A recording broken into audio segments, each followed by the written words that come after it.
Hi, besties. Thank you for joining me today. It is Wednesday, March 26th. How y'all doing? It's been a week, hasn't it? We have Garcelle leaving the Real Housewives of Beverly Hills. You know, I have to say, a part of me is actually surprised. Then there's a part of me that's not. I think that, especially from what we've seen of the preview for the reunion, Garcelle does walk off the stage, but also I think it's a couple of things. Garcelle is the only one that's really been holding everyone to it. She asks the questions that everyone else is afraid to ask.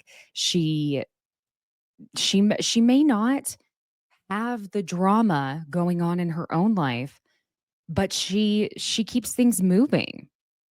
So part of me wonders if everything was Sutton going down and being tired of people who just aren't being open the way she's expected to be kind of made her go, okay, that's it. Not doing it anymore. Plus, we now know that Leva is leaving Southern Charm. Y'all know I love Leva. I chat with her sometimes, and I do really like Leva. She's one of the few people on this network that I appreciate as a person, that I have gotten to know. And so I'm sad that she's not going to be on there anymore. But Leva has a lot going on. Let's be real here. I do think that we'll obviously still be seeing her on Southern Hospitality because that's doing fantastic, y'all. Go watch Southern Hospitality if you haven't already. It's just a lot, and we are seeing some changes happening. I feel like with Bravo, and it's like the focus has been on, I'd say, Summer House and Southern Charm, but we have to realize this: Southern Charm is the Southern kind of version of Vanderpump Rules. Let's look at it that way, right? Even though Summer House is technically the uh, East Coast version of Vanderpump Rules, just without people who are bartenders, right? Same thing with Southern Charm. And season 10, that was our last season for Vanderpump Rules before this revamp. And I'm kind of curious to see what's coming next. I don't know that I see Southern Charm making it to season 12, I will say. And that's not because I don't want it to. That's just because I think a lot of them may be outgrowing it. I don't know. We're going to have to wait and see. Because also, Madison is moving to California because that's where her husband is working. So I also wonder, it sounds like her ex husband, Hudson's father, must live there in South Carolina. And so I wonder how that's exactly going to work, if she's going to be going back and forth quite a bit. But I could see, having a newborn, honey, no, she does not want to single mom that while Brett's off fighting fires in California. Lord, it's hard enough to do it even with a partner as it is. Let's be real, my friends. Anywho, Beverly Hills. You know, I don't know what it is. Some of these shows have really been frustrating me. Beverly Hills is very much one of them. And I'm not going to go poo poo on the whole thing before recapping it and trying to, get y'all excited to listen here. What I am going to say is that they need a shakeup. Bose was a fantastic addition. I am sorry to see Garcelle go. I really am. But what they need to change up is this formula that the women have just really sunken into, which is they pick one topic, one slight with one person, and they recycle it throughout the entire season. And that's where I'm like, guys, come on, ladies, what else is going on? Because I think Kyle lets that happen so she doesn't have to talk about her personal life. If you want to know my honest opinion, it's just my opinion. Anywho, shall we get into the Real Housewives of Beverly Hills, darling, finale, the season 14 finale? We do open up with Sutton doing some deep breathing exercises after the pile-on she just went through. And Jennifer Tilly comes and brings her a cup of water because we're civilized around here. That being said, after an entire screaming match where Sutton stormed off and called them all My country, 'tis of these, in a very civilized manner. Everyone else is contemplating jumping off the boat into the water, with Erica proclaiming that the only water she will jump into is Caribbean water because the Pacific and Atlantic water is too cold. Listen, at this point, if someone would give me the chance, I'd jump in any water that I was in if it was a tropical vacation and on a boat. I mean, I promise y'all, I wouldn't be too picky. Garcelle and Bose joke about how Sutton basically hates everyone now, while Sutton and Jennifer are talking at the front, and Sutton says, "It's like Satan came on the boat." Dorit jumps in the water, and Kyle tells her she's not buying her a Birkin to get her to jump in, as that throwback to PK bribing Dorit with a Birkin on another trip to get her to jump off of a boat into the ocean. Gosh, that aged well now, didn't it? Jennifer tells Sutton that the gang up on her was akin to going on a fox hunt when all the dogs find the fox and every single dog is rapidly barking and going nuts, and how it's like, oh my God, there's too many of you. Jennifer just subtly called them a group of yapping bitches, by the way.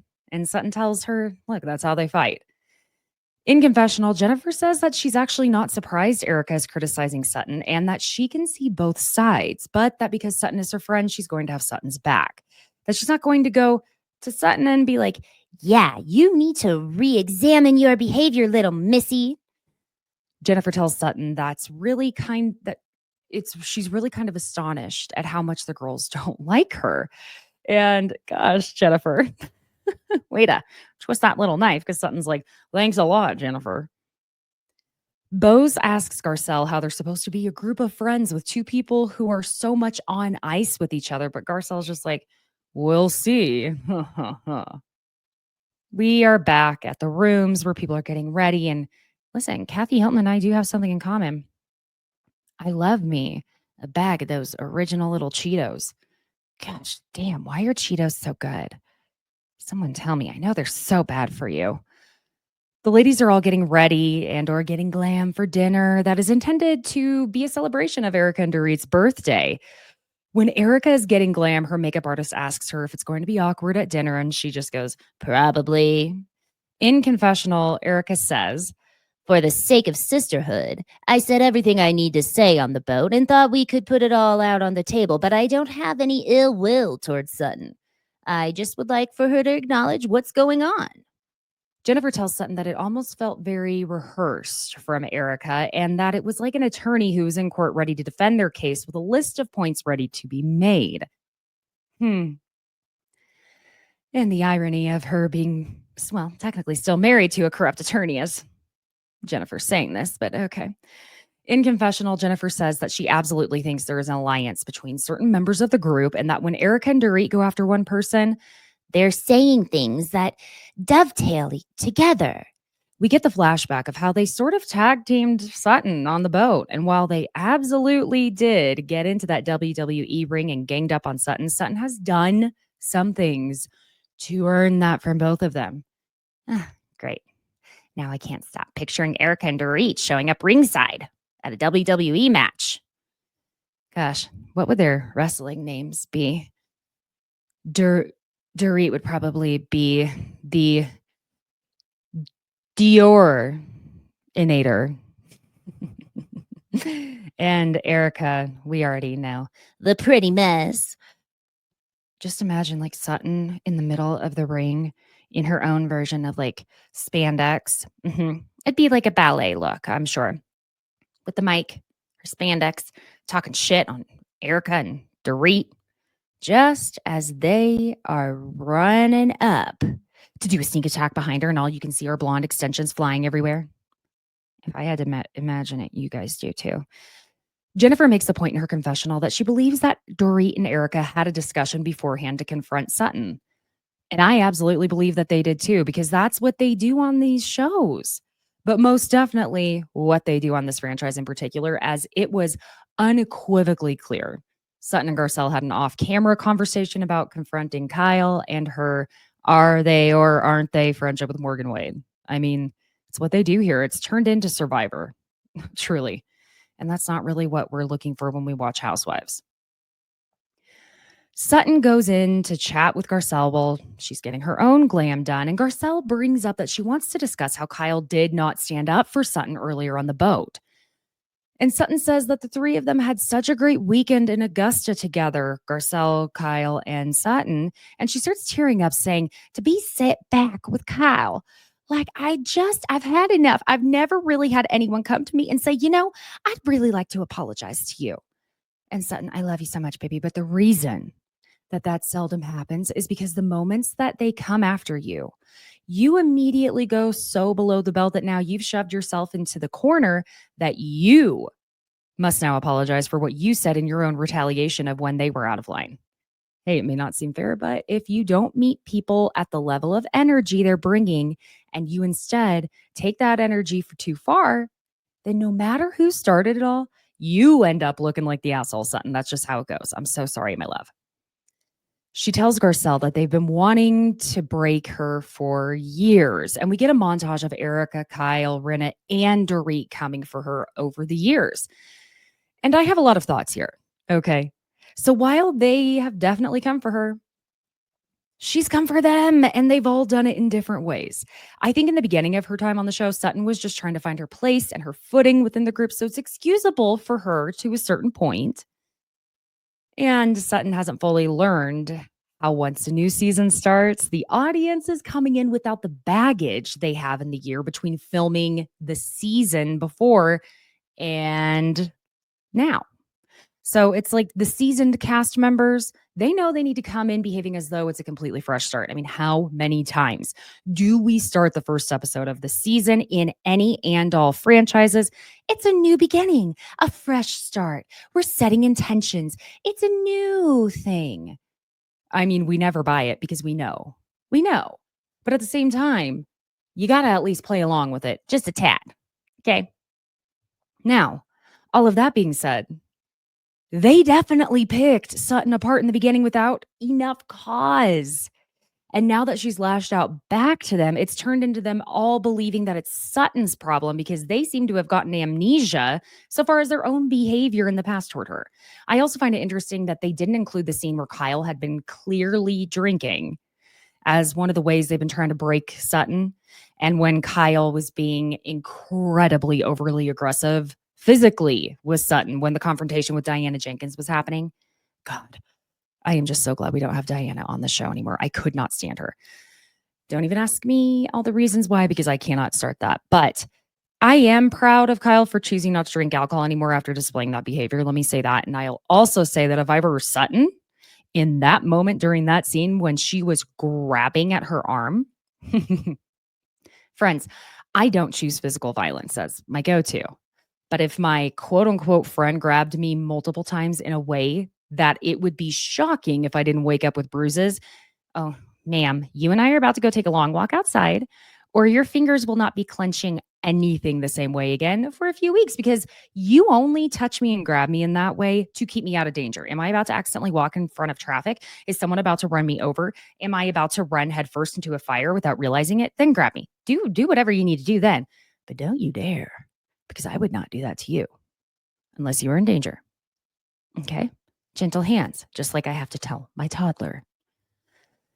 In confessional, Garcelle fully acknowledges that Sutton has put her foot in her mouth multiple times with this group. And we do get our own montage of Sutton saying some truthful and also some really horrendous things.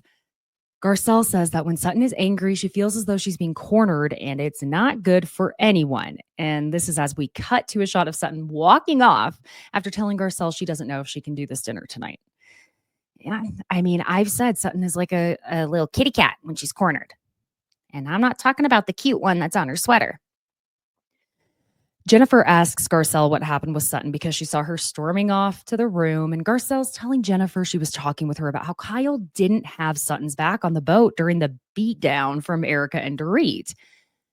And Jennifer says that Sutton wants Kyle to be her friend so badly, which Garcelle tells her that she's been saying the same thing for years.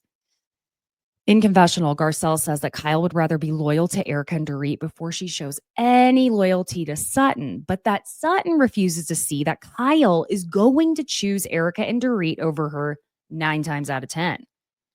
Golly, y'all, I'm going to miss these good hard truths from Garcelle. Jennifer tells Garcelle that this is all like a bad marriage where you hash something out and apologize to each other thinking you're good, you've moved on. But that it's years down the road that the same fight you thought you moved on from is brought up all over again, and that it appears as though Sutton can't do anything right at this point.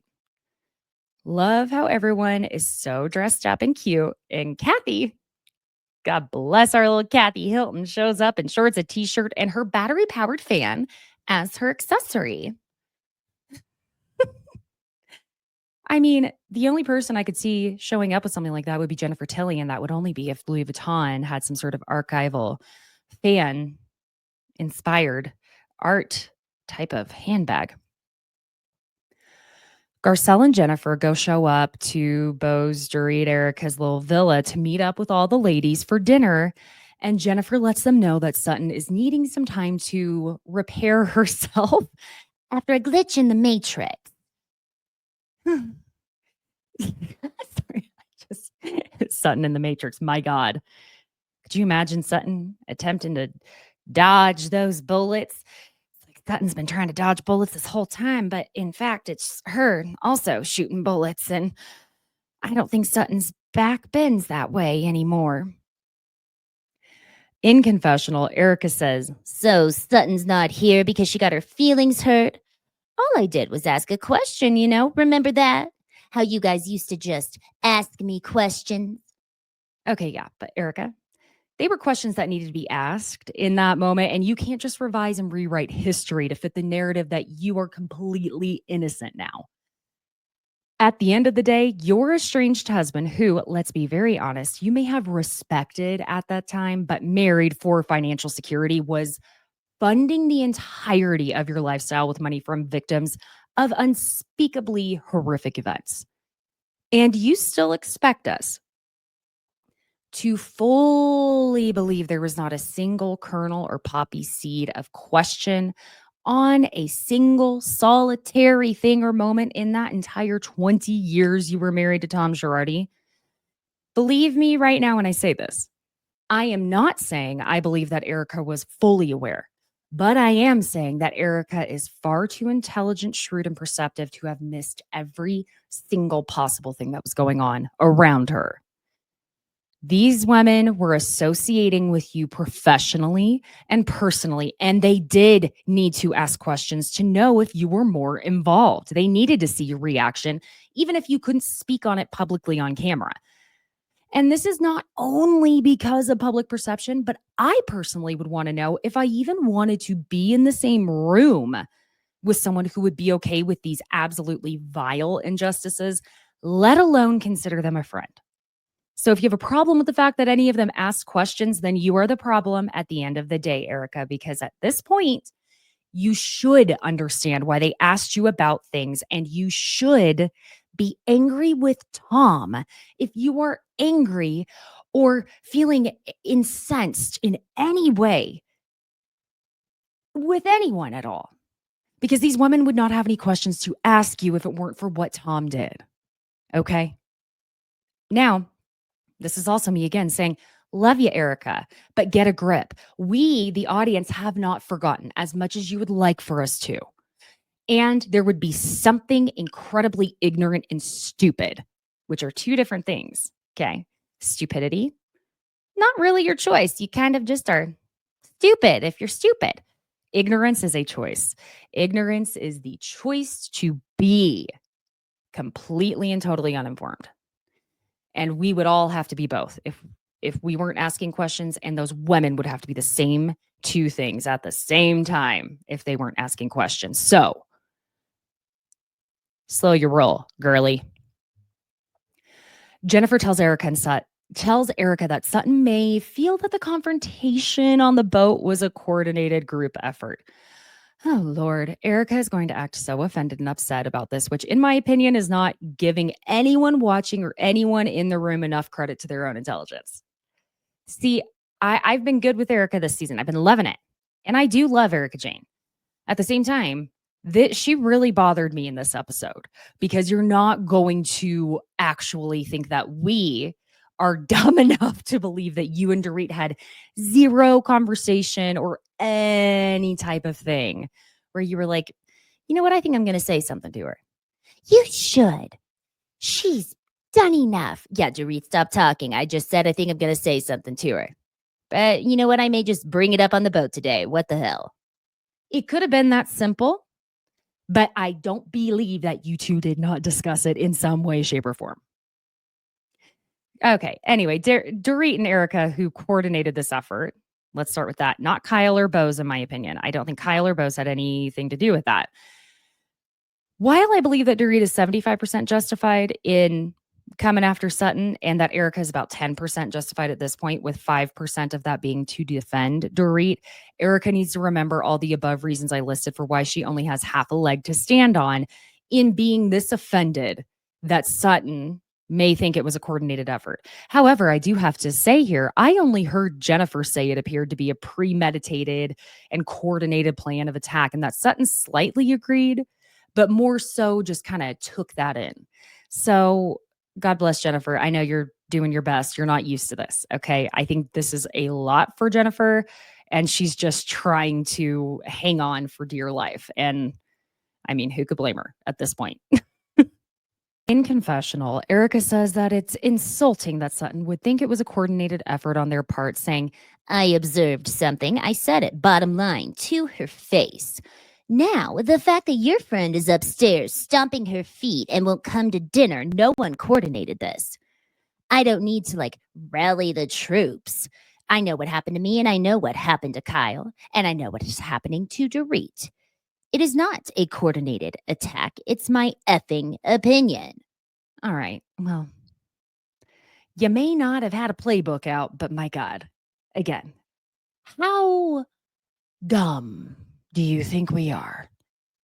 Garcelle tells Erika that the point is that Erika would say something and then Dorit would appear to say the same thing at the same time. So Erika calls Dorit in because, of course, she's the last to be ready. Relays what has been said regarding Sutton, believing it was a premeditated and planned attack on her on the catamaran, which Dorit, of course, denies that it was. So Jennifer tries to smooth this over because I don't think this type of infighting is for her, and it seems that it gives her anxiety to the nth degree. Jennifer tells them that Sutton is her friend and that she sees Sutton sort of spiraling. So, of course, she feels for her due to feeling ganged up on, which Garcelle piggybacks off of to clarify that Sutton has felt picked on since joining this group. Erika and Dorit wave that off with Erika saying that Sutton has been giving it as good as she's been getting it. And, y'all, I do agree with that to a certain extent. With my reasoning that I've already given on all of this, that Sutton was not exactly welcomed so kindly into this group at the beginning. So I believe that Sutton then met them at what she perceived was their level. And really, it's starting to look like she tries to go as low as she can and get that sneaky little gut punch in before they can get there with her first. Not saying it's right. And I'm certainly not saying I approve of half the shit that's come out of that Southern lady's mouth, but I am saying it didn't start out this way. In confessional, Dorit says, Sutton can dish it, but she can't take it. Heaven forbid you put a mirror in front of her face. She either becomes an immediate victim or becomes borderline evil. You know what? It's effing nauseating. Gosh, she's so dramatic. Garcelle points out to them that she's certainly not saying Sutton is an innocent widow angel or wallflower, but that it feels like they're expecting her to be perfect. And Erika denies that. But Erika, it's giving that y'all maybe think you're in some sort of sorority and that you get to haze Sutton, but she can't fight back. And then on Sutton's end, well, she needed to know when to stop fighting back. I don't know. I don't know what it is, but it's like she and Dorit look at each other and it's truly two cats in an alley that did nothing to each other but stare just a little too long, you know?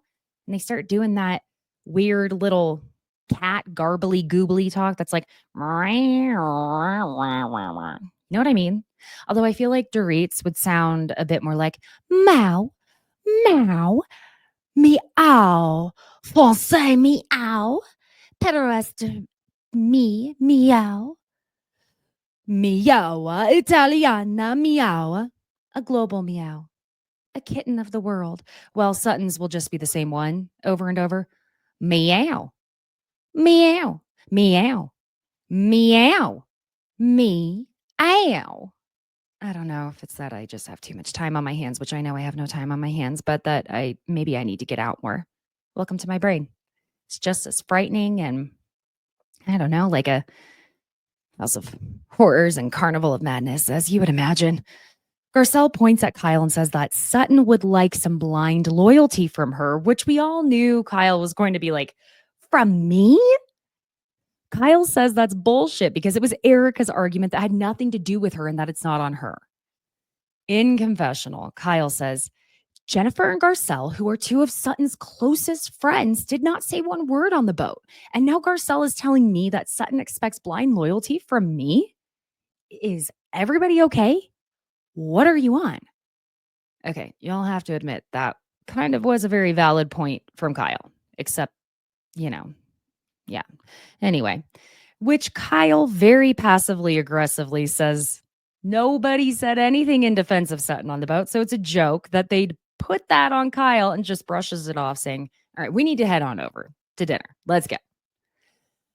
In confessional, Erika asks if they don't remember what Sutton did to Kyle with the flashback of Sutton questioning Kyle on her rings and why she wasn't wearing her wedding band and whatnot, when really that was pretty intense on Kyle.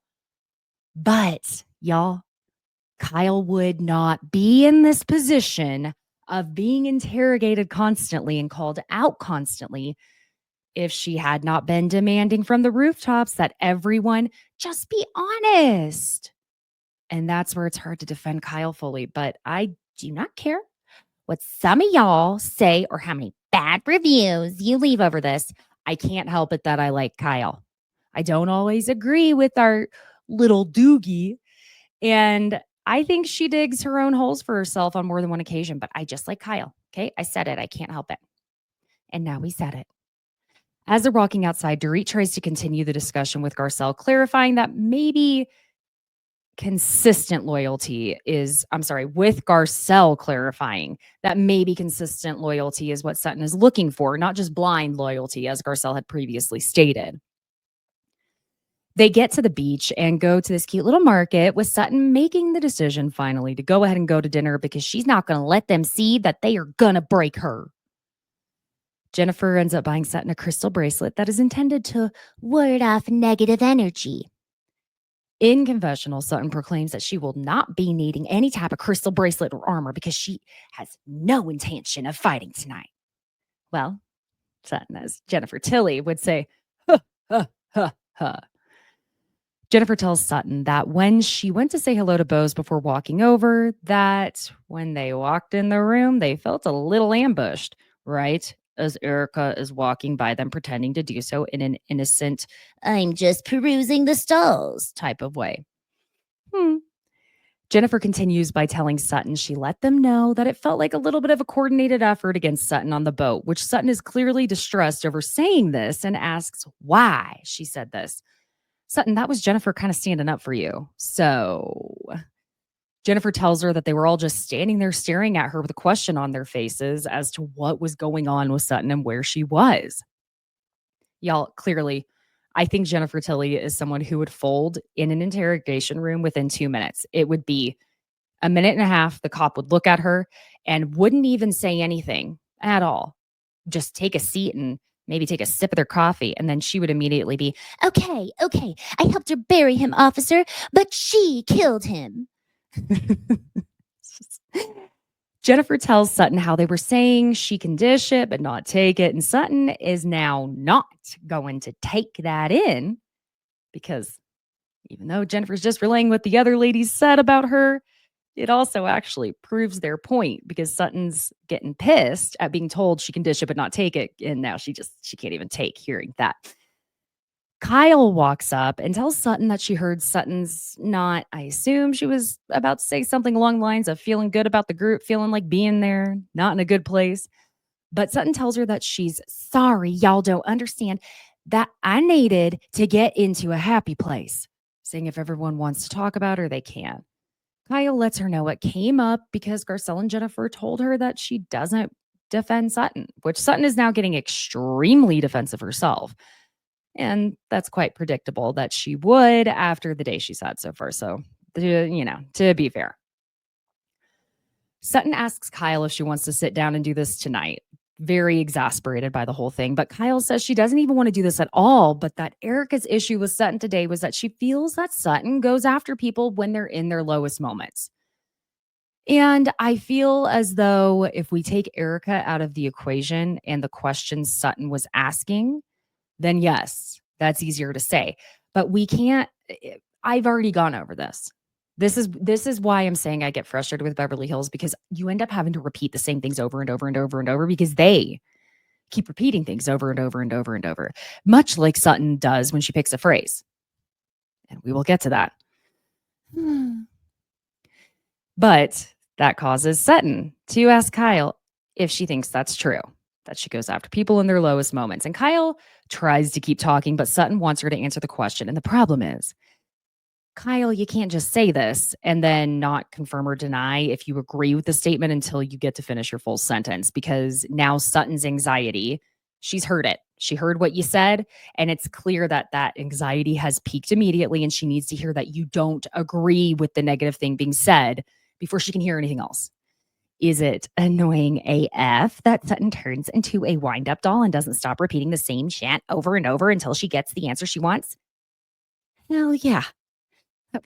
That would send my ass over the edge. But I do understand wanting to know the answer to the question. I personally would just have stayed silent until Kyle finished. And then I would have asked her to answer the question, because Kyle is very adamant that she get to finish her thought. So fine, finish your thought. I will be silent. May I ask you something now? Do you agree with that sentiment? Sutton has now had the string in her back pulled, though, and she's not going to do that. We will be on repeat until someone hits some sort of factory reset button. Do you think it's true? Do you think it's true? Do you think it's true? In confessional, Kyle points out how Sutton gets on that repeat train, and now we get the flashbacks to Caviar Caspia with Sutton's, I'm tired of it. I'm tired of it. I'm tired of it. With Dorit not even looking at Sutton and just saying, let me know when you're done, Sutton. I'm tired of it.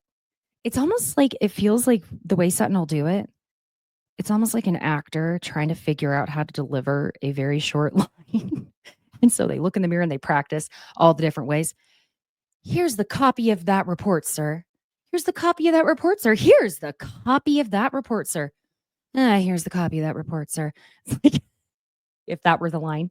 Anyway, okay. Kyle continues by repeating the Sutton, do you think it's true, in her confessional several times, and says that she thinks they've got about 4 more of those to go. Sutton asks her again, do you think it's true that she goes after people when they're at their lowest? And Kyle does finally answer, saying that she doesn't think it's true at the moment, but she definitely did last year when she was going through it herself. And then she tells Sutton she loves her. She sandwiched it in there. Smart. Sutton says that she feels she's been pummeled, but Kyle doesn't necessarily do a full-blown whataboutism. She just does one of those type of, yeah, you've got problems, we all have problems-ism, with saying that they all get pummeled too. Sutton tells her that it's been 5 years of getting it from the group of women here, and Kyle tells her, you're acting like you're the only one that's gone through moments when someone is upset with you. I mean, a little bit, but Sutton has gotten it more than anyone else on the current cast has without having some kind of evil legal case going on. Sutton tells Kyle that she's talking about herself at the moment. Now this is going to be like a whole thing between her and Kyle, where in confessional, Sutton says, so now you're making it about you right now? I haven't seen you get pummeled on. I haven't seen every person in the group yell at you, which happened to me. And if you are too self-absorbed to see this, we have a serious problem. Okay. I mean, I can see how it appears that Kyle is making about herself, but I also think Kyle is trying to subtly tell Sutton that this is the show we signed up for and get checks cut for. You feel me? Everyone gets a showdown at some point, but also Sutton has a fair point that we have hardly ever seen any type of full-blown gang up on Kyle in all the years she's been on this show. I mean, the closest we really got, at least in the last, I'm going to say 6 years, at least, let's say this, the closest we've gotten in Sutton's time on the show was really when Garcelle and Sutton both held Kyle's feet to the fire about what was going on with her marriage and her personal life. It's a double-edged sword, y'all. We have no right to their intimate and personal life when it comes to Kyle. And at the same time, this show is supposed to be about their lives. I don't know, besties. My question to you here is, what's the line? What is the line? I know I'm off topic a little bit here, but part of the whole thing of Garcelle leaving and my thoughts behind maybe why Garcelle is leaving is it goes into like the whole aspect of trying to out Kyle is not the way to go, and it's never okay to out someone ever. However, Kyle and Morgan decide it's a fun thing to tease the public and audience with the thoughts and theories on their relationship that we have by doing the music video, which, listen, I also think that was brilliant PR for Morgan's video. But if they thought that was going to give them control over the narrative, it actually did the exact opposite. It ripped away any and all control they did have away from them. So it is frustrating and understandable as a fellow cast member, I would imagine why they would want to be like, look, give us something. You're giving nothing and expecting us to give so much more to the show than you are. I don't know. I have to say, Kyle always skirting around this relationship with Morgan when she's asked about it in this way that feels like she's maybe afraid, kind of slash too uncomfortable to say some sort of truth about it, no matter what it is. Which I listen, I personally believe it's one of three things, and this is just my opinion. One being that either, yes, they have explored a romantic relationship in some capacity, and who knows if it's still going on or not. Or two, one of them has opened up about romantic feelings for the other, with the other maybe feeling the same, but not feeling that it's a good idea, coupled with maybe they agreed it's not a good idea after considering it. Or three, that there is nothing romantic whatsoever about their relationship, and they are very good friends who are using the speculation to benefit Morgan's star and Kyle's relevance. I don't really see any other way around this because there's something about it that is off, especially the way Kyle handles herself and her behavior and her stress and anxiety around being asked about it. And maybe that comes with her being tired of being asked about it because she knows her children are going to see this. But her children are old enough too that I don't know, it's not like they're 11-year-olds that she has to answer a lot of questions that she's not ready to answer. They know how things work. They know the birds and the bees at this point. They know what goes in, what goes out, how things function. So I don't know. Anyway, Sutton is now tearing up, saying she really can't do this tonight and that she will just leave if this is how it's going to be, that she just can't do it with everyone again tonight because really just can't handle it after everything earlier and she wants some compassion in the moment, which Kyle thinks she's showing her. I mean, it's a little bit harsh in the form of her compassion, I will say that. But this is when Kathy walks up to them and just asks Sutton what's wrong. And Sutton tells her, I just want to be like one of the Barbie dolls and look at shit and not be bothered. Can I just be a Barbie tonight? What the hell are you talking about, Sutton? I mean, I suppose we're intended to take this as her saying that she wants to be a vapid pretty girl like Dorit and Erika. I mean, they are kind of the blonde Barbies in the group, but all of them look like Barbies in my opinion. And can I tell y'all, I am obsessed with a post I saw on social media that I wish I had saved and I did not. So I can't even credit the creator of this. But someone discovered that Bose seems to use the Black Holiday Barbie as her fashion inspo. And oh my God, they did a side by side of several of Bose's social media posts and appearances with this Barbie, this exact Barbie. She literally has done several modernized and upscale, like more high fashion versions of what this Barbie is wearing. And I'm obsessed. Obsessed. Kathy just tells Sutton, yes, you can be a Barbie tonight because you look just like one. And Sutton then says she wants to pretend like I don't have an IQ of 140. It's not hard to pretend. Okay. So Sutton goes and shops, and that's that. Kyle goes on up to Bose and says that she can't do any of this with the Sutton situation because she feels that Sutton can't take accountability for anything, with Bose telling her that it's going to be very awkward now, isn't it? Because basically, if they're all sitting there pretending like nothing is wrong, then there's not really any fun in that. And Bose says in her confessional that she can't quite pin these women down and get them to just come together and have fun. Erika, Dorit, and Kathy are at the dinner table with Kathy asking the server for ice in a plastic bag. The eccentricities with Kathy Hilton are never ending, and I love that, and I wish for them to continue on in perpetuity. Dorit asks Erika how she's feeling, which is apparently fine, but Erika says she's most upset about the, we'll call it accusation, that she and Dorit were colluding against Sutton. Dorit tells Erika that she believes the reason is Sutton is claiming that she and Erika were plotting and scheming against her is because that's the type of thing that Sutton does herself. And of course, Erika agrees with her, and I would have thoughts on that, but I am dying that Kathy Hilton puts these ice bags right up under her little armpits because she's hot. I'm afraid poor Kathy is most likely going through menopause, and those hot flashes are boiling her alive, which isn't that just a lovely part of being a female that I am not looking forward to. At this point, everyone but Sutton is sitting at dinner, and she's hemming and hawing over going and sitting down with them because she feels that she's doomed if I do and doomed if I don't. Damned if you do, damned if you don't, but okay. In confessional, Sutton says, place cards are just one of the best things that can ever happen because then my options are not to sit across from someone who thinks I kick women when they're down or next to someone that obviously does not like me. This sucks. But Sutton relents and sits her little butt down with Kathy, giving her a call back saying, hi, Barbie, which of course makes Sutton smile and bless Kathy's precious little heart. She's just goes, I got Barbie to smile, see? Garcelle is giving eyes to their server and tells us in confessional that she's not using the dating apps, but is more so just open to who she meets in the wild or someone sets her up with.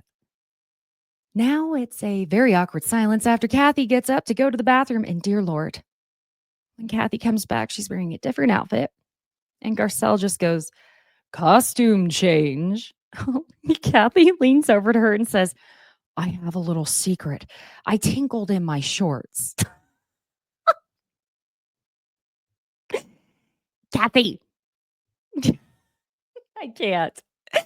In confessional, Bose literally kind of says the same thing. Kathy. God damn it. Kathy, just sit your ass down. Oh, Kathy, I love you. Please never change. Garcelle asks Jennifer if she's good at doing impressions, clearly just trying to break the ice. And when she says no, Kyle takes the opportunity to do an impression of Jennifer by way of saying, it would be so nice if we could all take a picture of all of us and gather down by the water. Everybody tonight. I mean, it wasn't that bad. Jennifer's, ironically, like she should be the easiest person to do an impression of, yet she's the hardest because something about the way Jennifer talks has a little bit of the transatlantic and a bit of a huh. Oh, I gotta stop. Anyway, even though Jennifer sort of laughs, it didn't sound like she was actually laughing for real, and it didn't really sound like anyone else laughed that much. It's almost like Kyle is too good at, I should say, doing impressions, and so it pisses them off or something. I don't know. In confessional, though, Garcelle goes, let me do Erika. Tom's car went over a hill. It snows in Pasadena.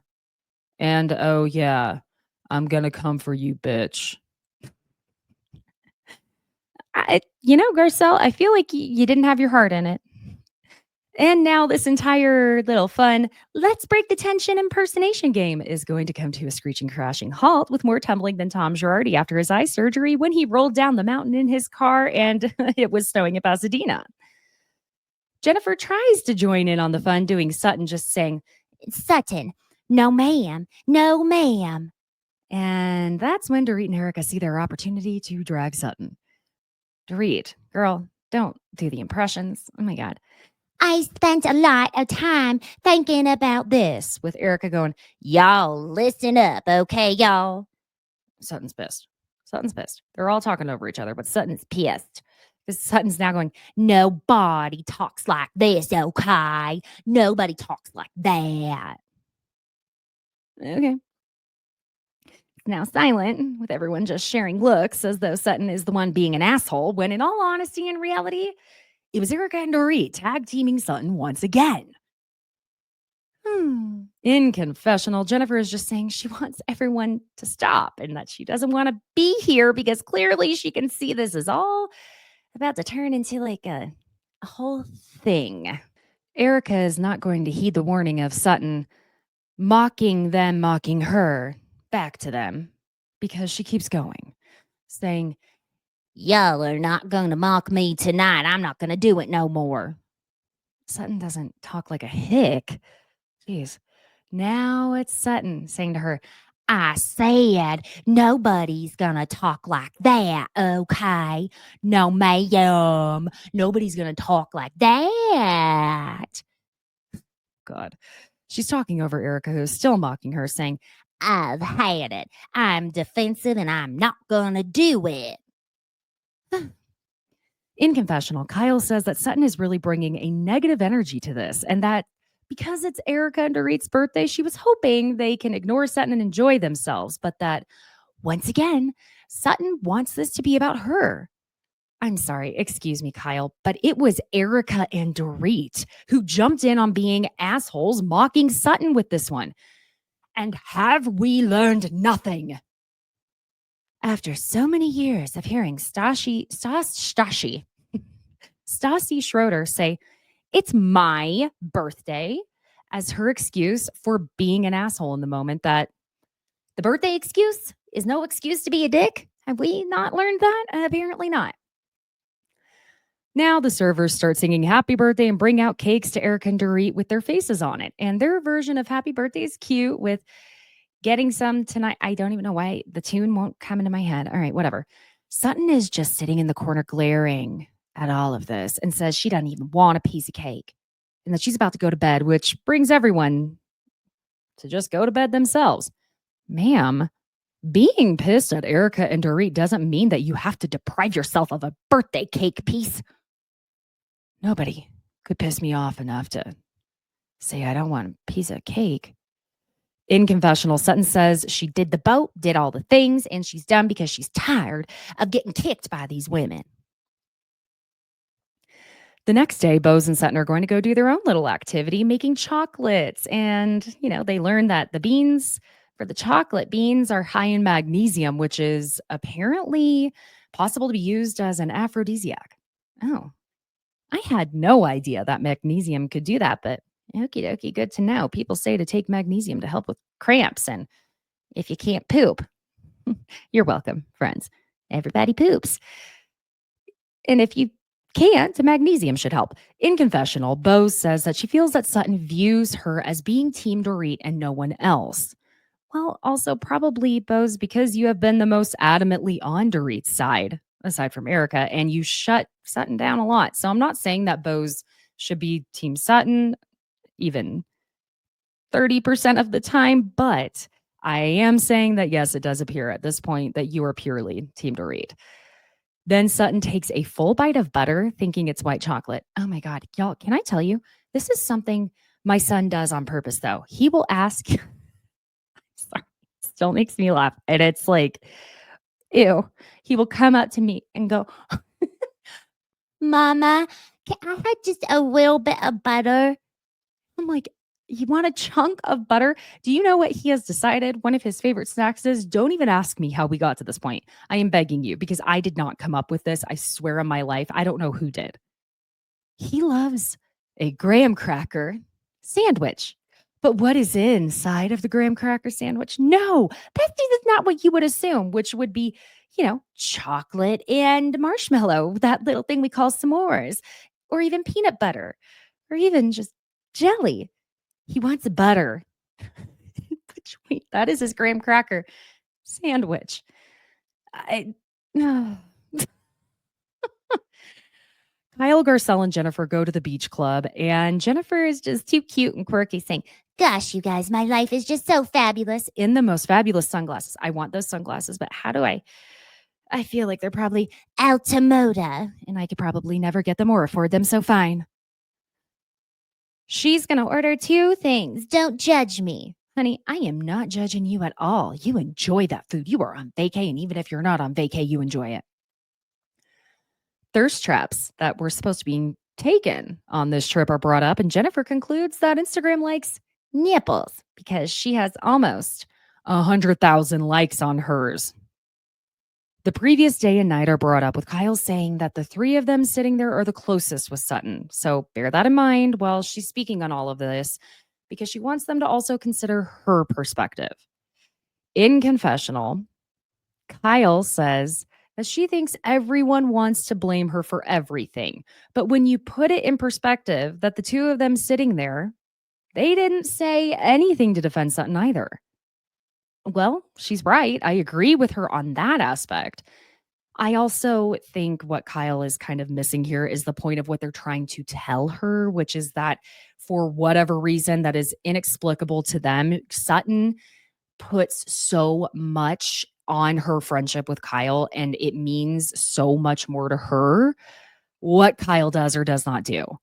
And I also don't agree that everyone just wants to blame Kyle for everything. I think that Kyle also must have a lot to say off camera. And then when people get into it, that she has had these conversations with the others, look at her like, well, why the F aren't you saying anything? Because you had plenty to say when you were not mic'd up. I also don't think Kyle needs to stand up for Sutton that much at this point, because Sutton has only just recently been standing up for Kyle this season, but it's not in the way that Garcelle does for her. It's more, Sutton does it in more of a brown nosing energy. And honestly, I think that's why it doesn't read as her actually having Kyle's back when she does it. That's just my opinion. Garcelle tells Kyle that she knows it's weird to say, but that she thinks in Sutton's story and in Sutton's mind, Kyle is the hero. It is so very weird, but also true. And I don't know that I understand why Sutton is so smitten with Kyle to this extent. It's a little confusing. Garcelle continues by telling Kyle that when she stays silent instead of defending Sutton in those particular moments, that it then feels like a pattern. Kyle points out to her that none of them sitting there said anything in Sutton's defense. So why are they questioning why she didn't? And why is she being singled out? And Garcelle just says, look, I think for Sutton, it hurts more when you say nothing. Which, y'all, I got to point out here, if I were Garcelle, I would be so sick of Sutton's ass on this.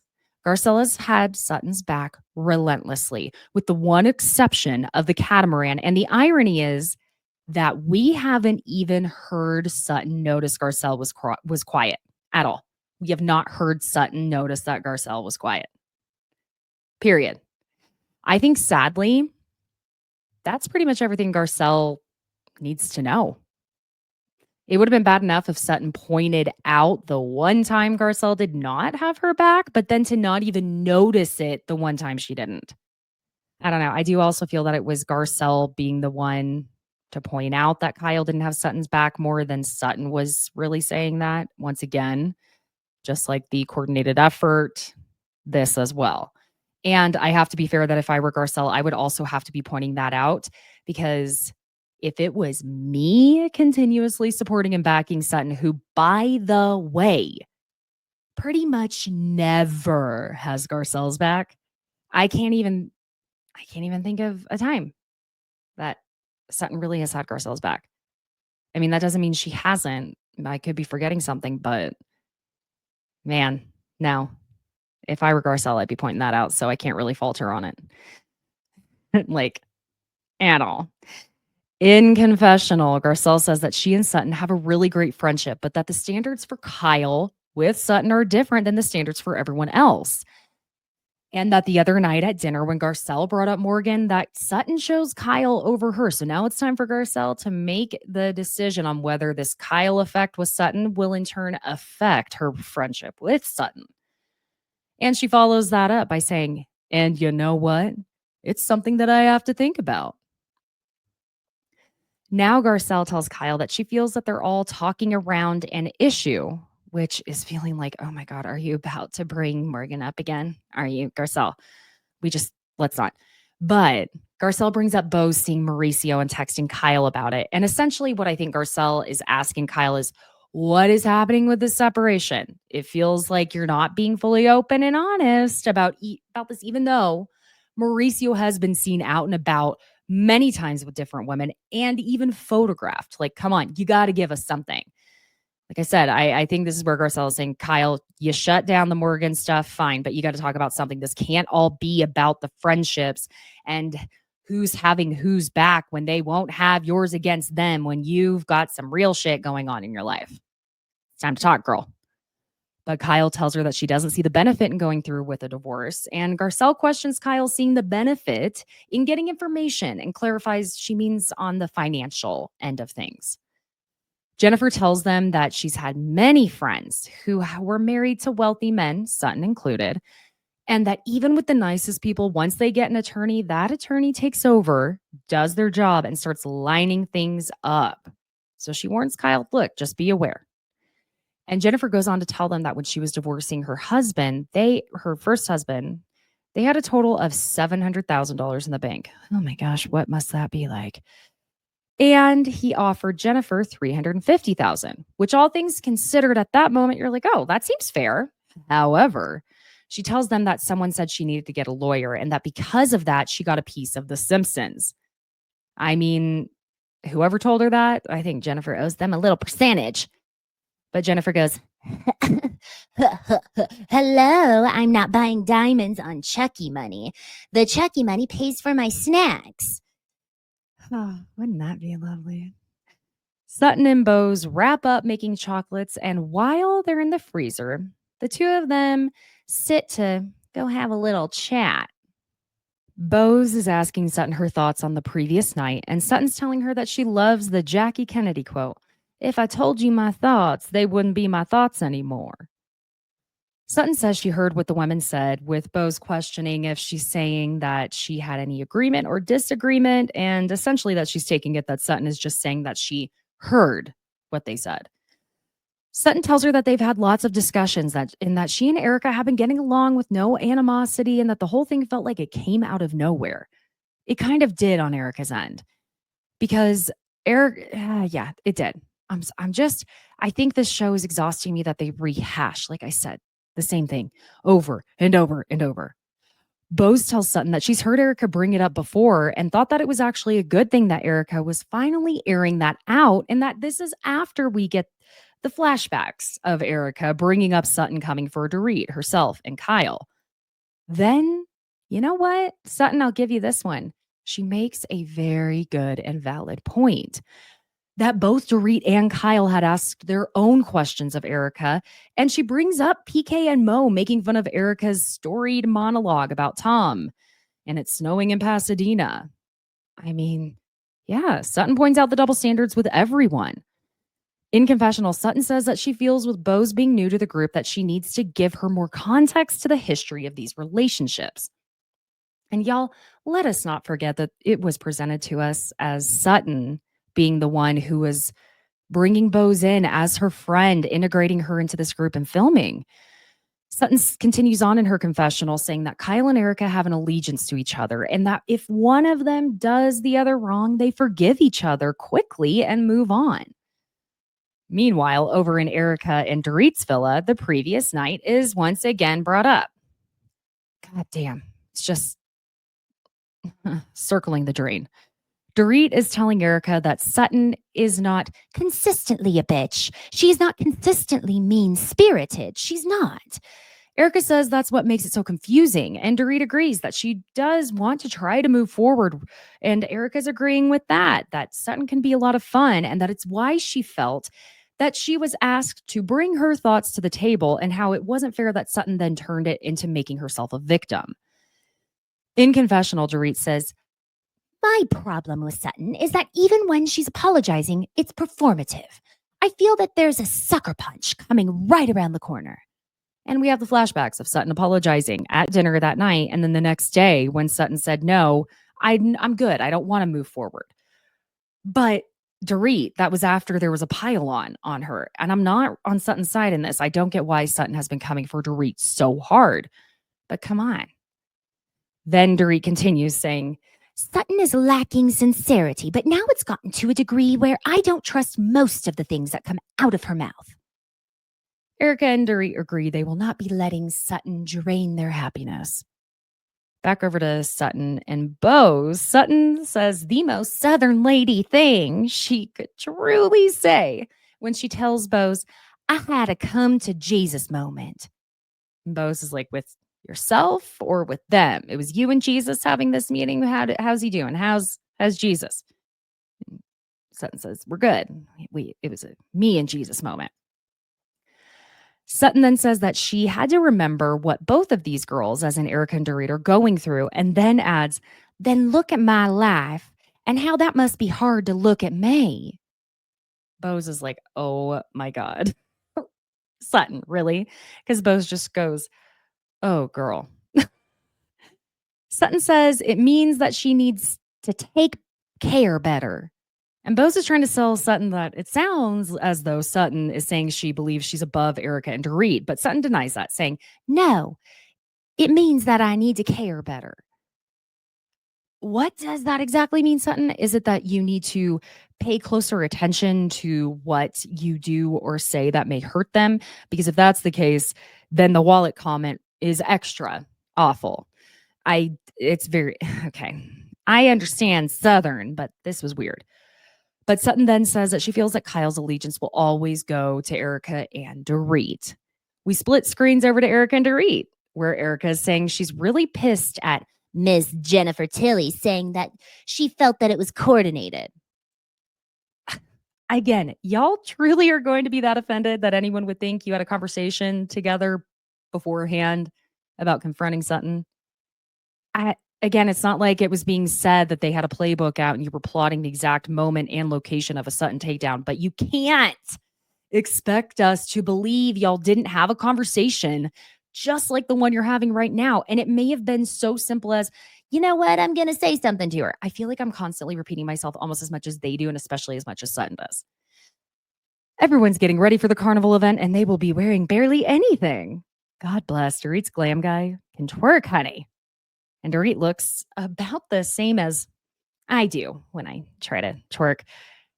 Confession, besties. I have actually, when no one's home, attempted to learn how to twerk by watching videos. It may have been in the last year that I have done this, okay? But the scoliosis in my back gives me this illusion. I have a dip in my scoliosis. I have bad scoliosis. My mom does too. Right at the bottom of my back, that it kind of makes my little flat booty dip out just a teensy bit more. Looks like I have the slightest babyest booby. Oh, booty.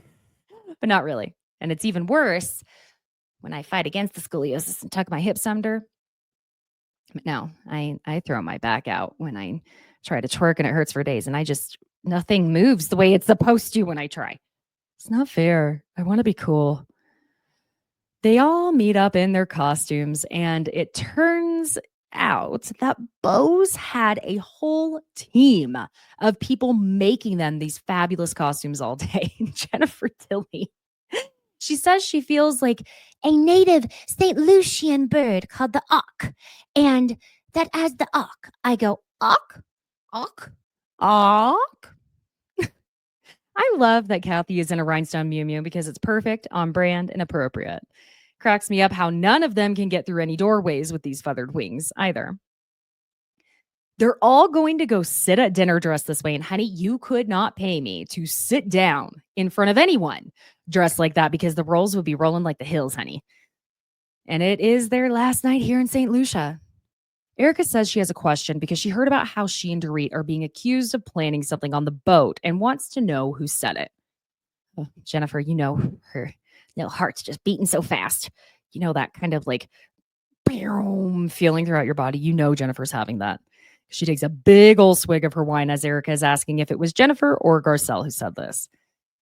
In confessional, Jennifer says that it seems to be really getting to Erika that this was said, and that if it's getting to her this much and hitting home so much, that maybe there's a little bit of truth in what they said about it being a pre-planned and coordinated attack on Sutton. Jennifer tells Erika that she feels bad, that she made Erika feel bad, and that she felt like yesterday Erika was just asking what's going on with Sutton, and that they were expressing how it appeared to them. Erika says she went to Sutton today to discuss it. that it was a very calm and adult conversation. And we do see a scene we didn't get from 5 hours earlier of Erika telling Sutton, Your friends, Garcelle and Jennifer, think Dorit and I did this to you on purpose on the boat. Is that true? wow, Sutton, you little wimp. I mean, really, you flop over belly up for these women who don't care about you at all at any moment. Sutton claims in this little flashback that she can't speak to what the others are saying. So Erika asks her point blank if that's what she was saying. And Sutton just goes, No. okay, so no, Sutton was not saying that. But did you have to throw Jennifer and Garcelle under the bus? I mean, goddamn. It's, mm-mm. I don't like that.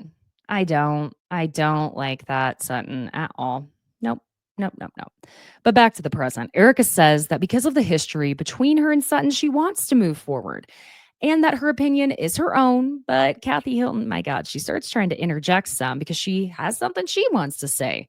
Erika shuts her down immediately by saying, No, no, I'm speaking, and respectfully, I must finish. damn, the ball's on Erika. Erika, I do need to remind you, my love, you do not have a law degree. You are not an attorney. So you don't need to act like one. Okay. I know it's hard when your spouse has been one and that spouse you were with for 20 years. But that being said, Erika continues about how important it is that everyone hear this was not a coordinated attack on Sutton. Garcelle says that she appreciates that she and Erika have been working on building a friendship and that she believes her if she says that's not what happened. In confessional, Garcelle says she's working on getting to know the other girls in the group beyond it just being her and Sutton. Thanks for at least admitting that you've kind of been in your own little bubble with Sutton. So they all join the carnival party, and it's pretty much exactly what we'd expect. It's kind of odd to me that they use the footage from this party so much to tease the season, but all right, looked like a lot of fun, I will say. We get the end cards and we get Garcelle's. She's continues to call the shots on her sets, but her favorite role is grandma to Oliver's new daughter, Valley.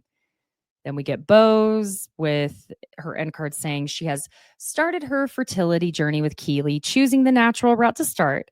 And Keely finally gave Bose what she's been waiting for. And I love you. How about an I love you in a ring? Keely. Sutton admits in her confessional that she's learned this year she can be a jerk and not the best friend or daughter. And she'd change her relationship with Dorit if she could change one thing from this season, because she admits as well that she probably didn't handle that relationship the best. Sutton's end card is that she and Dorit's relationship remains on ice, but Sutton's relationship with her mother, Reba, is warming up and better than ever. Kyle then says in her confessional that she needs to have a conversation with Mauricio when she gets home. And we get the end card for Kyle that Kyle and Mauricio continue their stalemate over their next steps, but Kyle remains open to love in her life while hopefully avoiding the paparazzi. Sure. Dorit's is that Dorit and PK currently have no plans to rekindle their relationship, but they are working on co parenting better. And Dorit is considering filtering PK's emails to junk mail. And we realize Erika does not get an end card because apparently we picked the cameras back on up, friends. Y'all, it is wearing me out, us picking up cameras all the time, honey. Okay. Well, we start off with almost like some random inserted shots of like Garcelle and Bose. And then, oh my God, Sutton finding the most gigantic LA rat ever dead belly up in her backyard. Do you think someone was trying to send Sutton a message? But Sutton's just going, no, no, no, no, no, no, no, no, no, no, no, no. And she calls for Avi. What, you're going to call your gay assistant in to take care of this because he's going to go, no, no, no, no, no, no, no, as well. Hell no. So we then see Erika in confessional.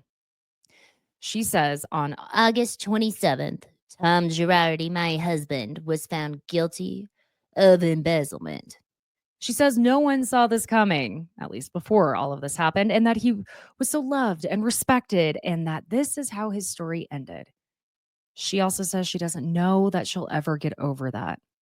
Kyle comes over and says in her confessional she immediately thought about Erika when she first heard Tom's verdict, and that Erika has proven time and again she is a loyal friend to Kyle. Erika tells her that she's doing terrible after Kyle asks how she is, and that before the verdict, she was doing really well and was excited, and that the next day she was suddenly feeling tired and wanted to sleep and was essentially depressed and didn't want to slide back into that very bad place. She tells us she felt like the walls were closing in when she heard the verdict, and it really took her back to when she was in such a terrible spot with her drinking and the medication she was taking, and she thought it was all happening again, just being dragged back down.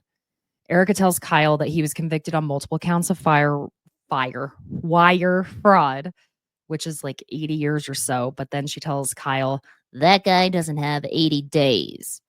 We're reminded again that public defenders represented him. And Erika says she knows Tom differently and that this isn't exactly closure for her, that this experience with Tom may not have been great, but that this ending was, oh, I'm sorry. And that this experience with Tom may have been great in the past, but that this ending was not okay and that it was awful. She says her feelings of loss and sadness are real and that she doesn't have to apologize for those feelings. I agree, you don't.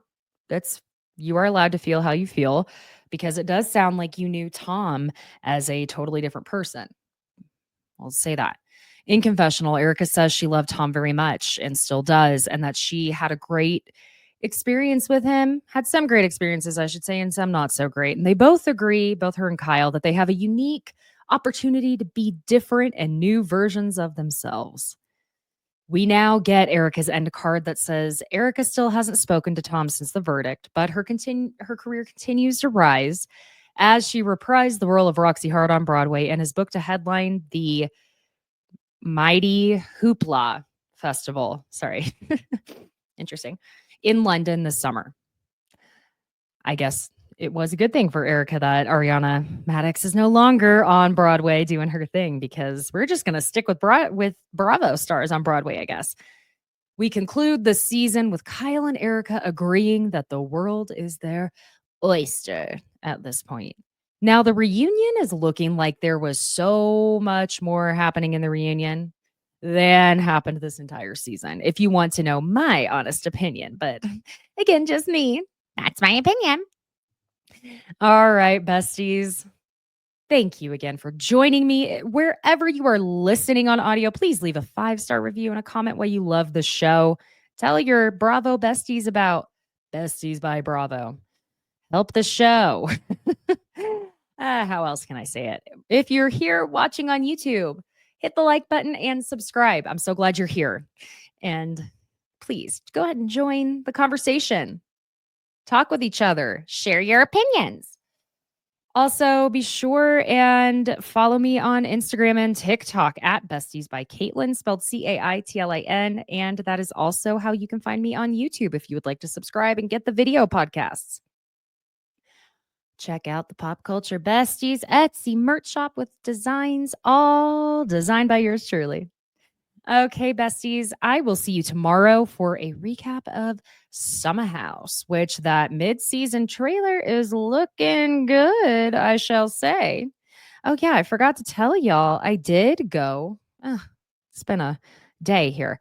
I saw Craig Conover this weekend. He was here in Denver for the Denver Home Show, did a little fireside chat, learned some interesting things going on with him. And you know what? I will share what all he said at this little fireside chat whenever I recap Southern Charm reunion part 1 on Friday. How about that? Or I may end up not being able to hold it in and just spilling it then. And it's nothing like salacious. It was just some interesting things he chatted about. And it was an odd experience with some of the fans that were there. I'm not even going to lie to y'all. Let's just say some people may have been, not Craig, that's for sure, and not me or anyone I know. Some people who showed up may have not been sober at 3 p.m. at a home show on a Saturday. We're talking vodka waters, not sober. To see a man who has recently been open about being an addict and doesn't drink alcohol. Yeah, okay. So that should be interesting to have a short little chit chat about. Anyway, besties, I will see you tomorrow. Enjoy your Wednesday. It's hump day. Bye.